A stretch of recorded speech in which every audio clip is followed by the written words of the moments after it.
Emily Carter never imagined her marriage would reach a point where silence spoke louder than love.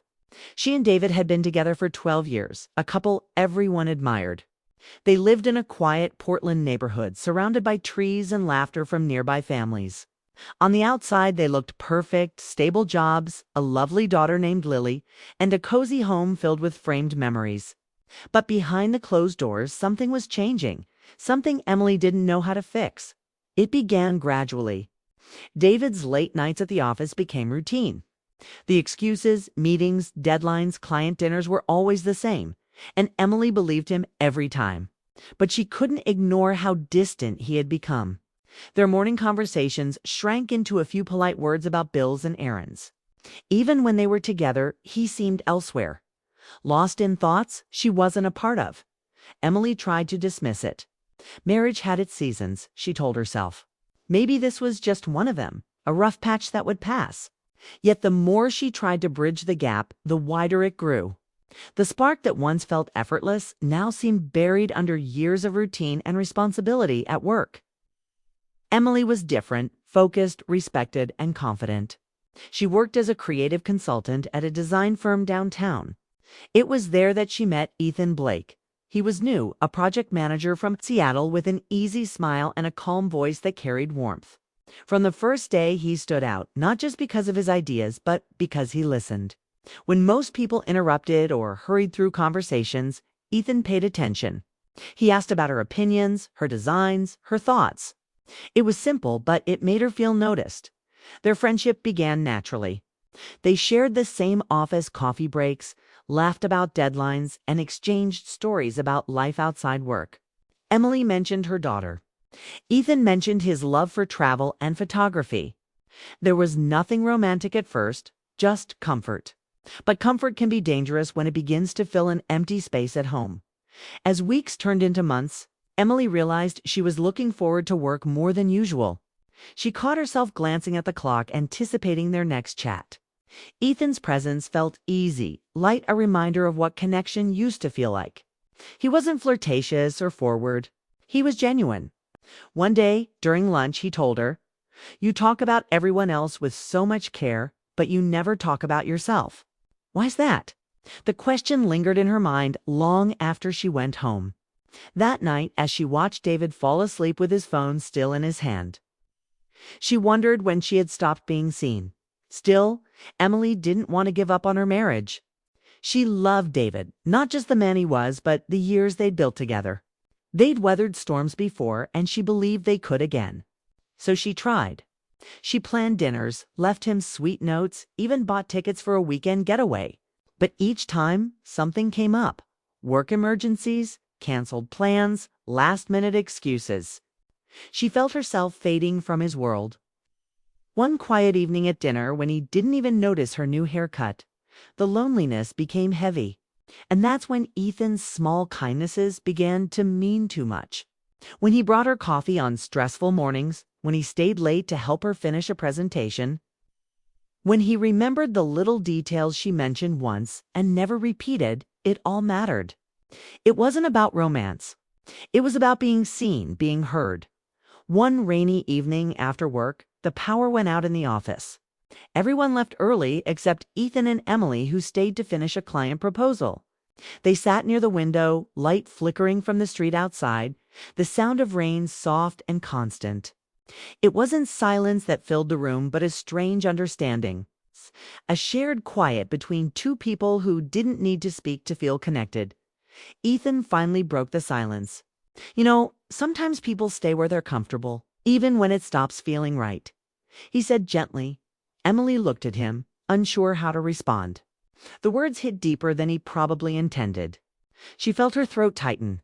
"And sometimes," she whispered, "they stay because they don't know how to leave." Their eyes met for a long second, one that said more than either of them could afford to admit.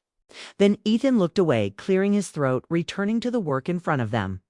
The moment passed, but the air between them had changed forever. That night, Emily drove home in silence. Her hands gripped the steering wheel tighter than usual. She wasn't angry, she was scared. Scared of how easy it was to feel drawn to someone who wasn't her husband. Scared of what that said about her? When she reached home, David was asleep on the couch, the TV still on. She stood there staring at him, at the man she had chosen, the father of her child, and she felt both love and distance at once. The next morning she tried to act normal. She made breakfast, packed Lily's lunch, and smiled when David rushed out the door with his usual, "I'll call you later." But that call never came. Over the next few weeks, things between her and David only grew colder. He was buried in work, and she was buried in confusion. Ethan tried to keep their friendship light, but the unspoken emotions between them lingered like an invisible thread neither could cut. Then one afternoon, during a team lunch, Ethan mentioned that he had been offered a new position in Chicago. "I haven't decided yet," he said, looking at her briefly. Emily forced a smile, pretending to be happy for him, but her heart sank. She realized she had started to depend on his presence more than she should have. That evening, after everyone left, Ethan stopped by her office. "If I take the job, I'll be gone next month," he said softly. She nodded, unable to find the right words. The silence stretched between them. Then Ethan added, "You're one of the few people I'll actually miss here." It was a simple line, but it hit her deeply. She wanted to say something back, something honest, but the words wouldn't come. Instead, she just smiled faintly and said, "You'll do great, Ethan." When he left, Emily sat at her desk long after the lights went out. She knew she was standing at a crossroads she didn't ask for. She hadn't done anything wrong, not technically, but emotionally she was already lost somewhere between loyalty and longing. That weekend, she and David attended a friend's anniversary party. Watching the couple renew their vows stirred something inside her. As she listened to them talk about forgiveness, second chances, and growing together through time, Emily felt a sudden ache in her chest. She glanced at David beside her, polite, distant, unaware, and wondered when love had turned into habit. That night she lay awake, her thoughts spinning. She didn't want to destroy her marriage, but she couldn't ignore how deeply she had begun to drift away. She thought about Ethan, about the feeling of being understood, and guilt consumed her. The next morning she opened a blank page in her journal and began to write. Not to confess to anyone else, just to herself. "I don't know when it happened," she wrote, "but I feel like a stranger in my own life. I miss being seen. I miss feeling like I matter." She closed the journal, hid it under a pile of books, and went about her day. But deep down she knew the truth. She was standing on the edge of something that could change everything, and as much as she wanted to pull back, fate was already writing the next chapter. David wasn't supposed to be home that early. The office had a sudden power outage, and he decided to surprise Emily with dinner. When he stepped into the kitchen, the quietness of the house greeted him. He placed the takeout bags on the counter and looked around. Lily was at a friend's house, and Emily wasn't back from work yet. He smiled faintly, imagining her walking through the door to the smell of food. But as he set the table, his eyes caught something resting near the edge, a small, leather-bound journal. He didn't mean to open it, but the page was already slightly folded, and the words written there pulled his eyes before he could stop himself. The handwriting was unmistakably hers, neat, careful, but shaky in places. He read just one line at first. "I miss being seen. I miss feeling like I matter." The words hit him harder than he expected. He froze, rereading them as if hoping he'd misunderstood. Then came another line. "I feel like a stranger in my own life." His chest tightened. For the first time in months, maybe years, David realized how far apart they'd grown. When Emily came home, she saw him sitting at the table, the journal closed in front of him. The silence between them was heavy. "You read it?" she said quietly, not even asking. David looked up, guilt in his eyes. "I didn't mean to." "It was open." He paused, struggling for words. "Is this really how you feel?" Emily stood frozen by the doorway, her bag still hanging from her shoulder. She wanted to be angry, but she couldn't. She sighed, setting her bag down. "I didn't write it for you to read. I just needed somewhere to put what I couldn't say out loud." He looked at her for a long time, his expression a mix of hurt and confusion. "Then why didn't you tell me? I thought we were okay." She shook her head gently. No, David, we've been pretending we're okay. There's a difference. The honesty in her voice cut through the air like glass. David didn't know what to say. For years, he had been buried in work, trying to secure their future, believing he was doing the right thing. But somewhere in that process, he had stopped being present. I know I've been distant, he said quietly. I thought I was doing all this for us. For you, for Lily, I didn't realize I was losing you in the process. Emily's eyes softened. I know you were trying. But I was lonely, David. Not just alone, lonely with you right there beside me. He reached across the table, hesitating before taking her hand. Is there someone else? The question hung in the air like thunder. Emily's heart raced. No, she said quickly. There's no one else. She wasn't lying, not physically. But emotionally. That was harder to answer. David nodded slowly, as if convincing himself to believe her. Then let's fix this. Tell me what to do. But repairing something broken wasn't as simple as saying sorry. Emily didn't even know where to start. I don't know if we can just fix it, she whispered. It's not one thing, David, it's everything that's built up. The next few days passed in uneasy silence. They were polite, overly so, careful not to say the wrong thing. It felt like walking on glass. Emily wanted to find her way back to him. But she couldn't force feelings that had grown faint. Meanwhile, Ethan's upcoming departure was looming. The thought of him leaving stirred a strange ache inside her, one she didn't fully understand or want to. She tried to avoid him at work, keeping their interactions short and professional. But on his last week, he stopped by her office one final time. I wanted to say goodbye in person, he said softly. It's been great working with you, Emily. You've made this place feel like home. She smiled, keeping her tone steady. You'll do amazing in Chicago. They're lucky to have you. There was a pause, the kind that holds more meaning than words. Then Ethan said, take care of yourself, okay? You deserve to be happy. Something about the way he said it made her chest tighten. You too, Ethan. When he left, she sat in silence for a long time, staring at the empty space he'd occupied. She wasn't in love with him, not really. But he had reminded her of something she'd forgotten, what it felt like to be valued. That evening, she came home to find David cooking dinner. The smell of pasta and garlic filled the kitchen, and for a brief moment it felt like old times. You're cooking? She asked, surprised. He smiled awkwardly. Trying to. I figured I've been gone enough lately. I should be here for once. It wasn't perfect, the sauce was too thick, and he burned the bread, but it made Emily laugh for the first time in weeks.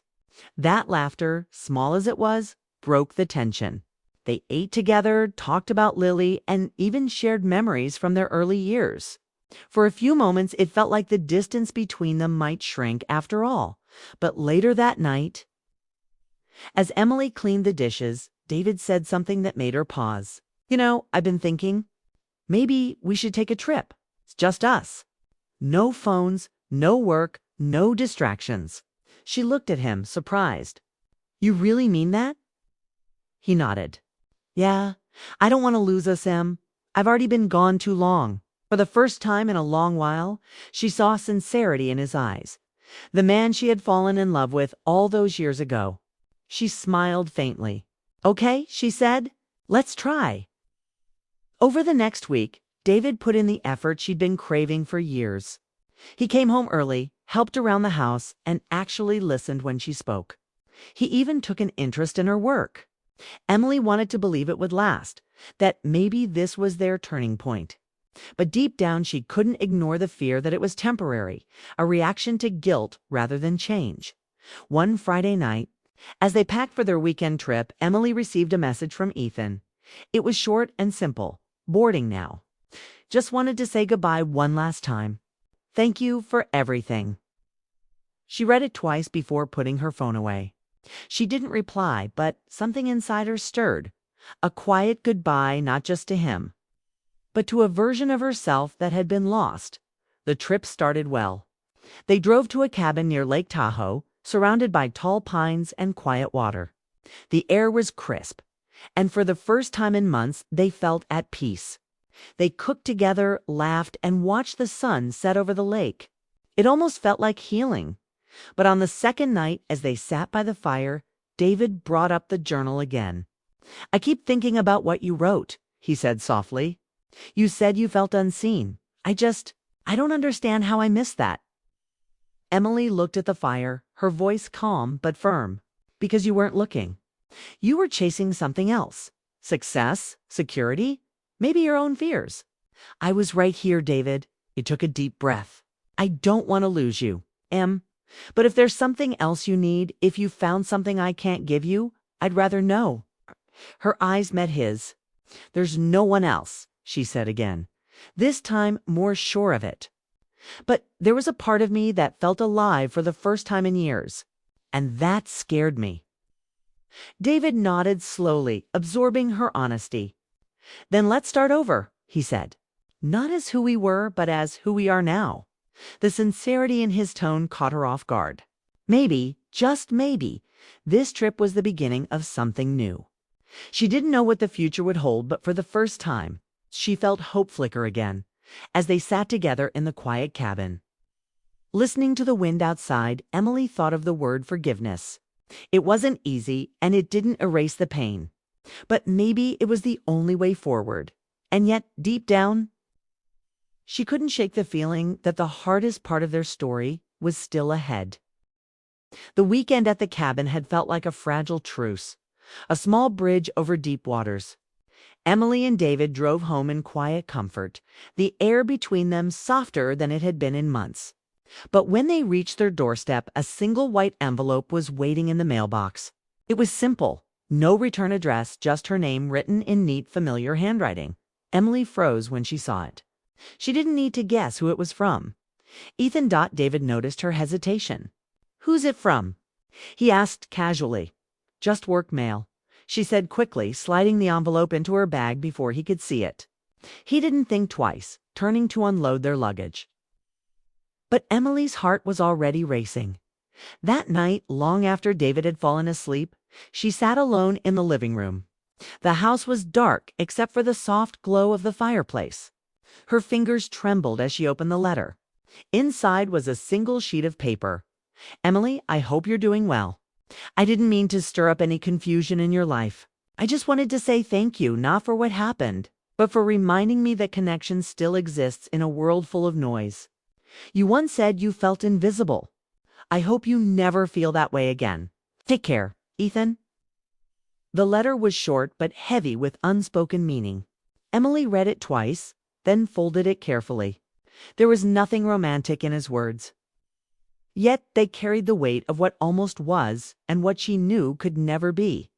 The next morning, she tucked the letter into a drawer, deciding to let it go. She didn't reply, but part of her felt strangely lighter. It was as if the universe had given her a choice to keep holding on to the past or finally release it. Days turned into weeks. Life seemed to return to routine. David was making more effort than ever before. He came home early, asked about her day, and they even started taking walks together after dinner. For the first time in a long while, Emily felt him trying, really trying. One evening, while walking through the park, he said something that made her stop. "I've been offered a position in Seattle. It's a promotion, but it means more travel again. Before, I would have said yes right away. But now, I don't want to lose what we're rebuilding." Emily looked at him, touched. "Then don't," she said softly. "We've both given too much time to everything but us." He nodded. "I turned it down this morning." That simple confession meant more to her than any grand gesture ever could.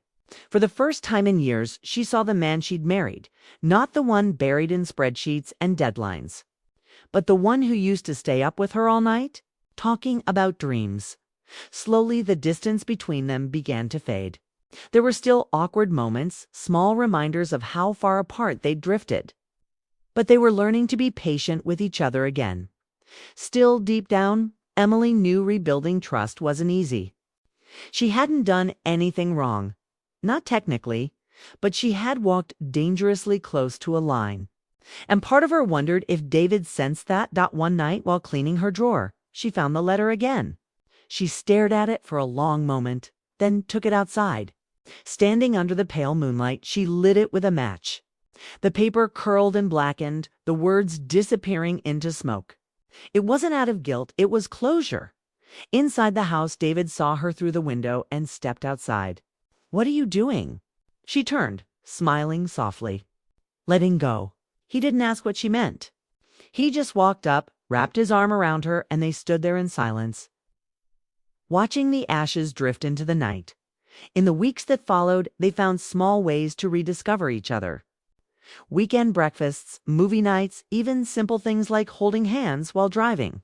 It wasn't perfect, nothing was, but it was real. Then one evening, something unexpected happened. Lily came home early from a friend's house, holding her phone with a worried expression. "Mom, is everything okay between you and Dad?" Emily froze. "Of course. Why do you ask?" Lily hesitated. I heard you guys fighting a lot before. I thought maybe." Emily's heart ached. She knelt down, taking her daughter's hands. "We're okay, sweetheart. Sometimes grown-ups lose their way for a little while, but we're finding it again." David joined them, resting a hand on Lily's shoulder. "We love each other and we love you. That's not going to change." Lily smiled, and for the first time in a long time, the house felt warm again, not because everything was perfect, but because it was honest. As months passed, life quietly settled. Emily noticed that her heart no longer raced at the thought of Ethan. Instead, when she thought of love, she thought of home, imperfect, messy, but deeply hers. One afternoon, while sorting old photos, she found a picture of her and David from their early years, both younger, smiling at something unseen. She stared at it for a long time, realizing how far they'd come. They hadn't just survived the storm, they'd rebuilt from it. That evening when David came home, she handed him the photo. "We should take another one like this someday," she said. He smiled, looking at the picture. "How about tonight?" They laughed, took a selfie in their kitchen. No filters, no poses, just them. It wasn't picture perfect, but it felt real. That night, as they sat on the porch watching the sunset, David spoke quietly. "Do you ever think about what would have happened if we hadn't stopped to fix things?" Emily nodded. "All the time. But maybe we had to break a little to learn what really mattered." He looked at her, his expression full of gratitude and love. "I don't ever want to lose you again." She smiled, resting her head on his shoulder. "Then don't." For the first time in a long time, Emily felt peace.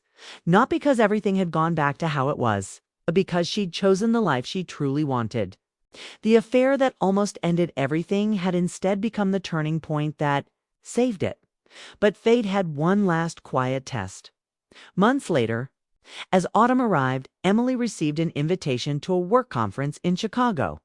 Her heart skipped a beat when she read the location, but she smiled. Life had a sense of humor sometimes. When she told David, he simply said, "You should go." "You've earned it." She went, not with fear or guilt, but with clarity. On the last day of the conference, while walking by the river, she thought about the past, the loneliness, the near mistakes, the forgiveness. It all felt like a different lifetime. The city lights reflected in the water. And for the first time, she didn't feel haunted by memories. She felt grateful for the lessons, the pain, and the love that had survived both. That evening, she called David. "I was just thinking about you," she said. "Were you now?" he teased. "I was just missing you here."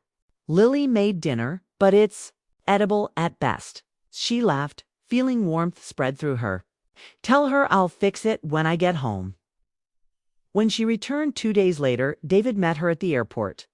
He wrapped her in a hug that felt like coming home after a long journey. No words were needed. Everything they'd been through, the distance, the heartbreak, the almost loss, had led them here. Stronger, wiser, together. That night, Emily stood by the window, looking out at the quiet street. The world outside seemed unchanged, but inside, everything was different. Sometimes love didn't look like fairy tales or grand gestures. Sometimes it was the quiet choice to stay, to rebuild, to forgive.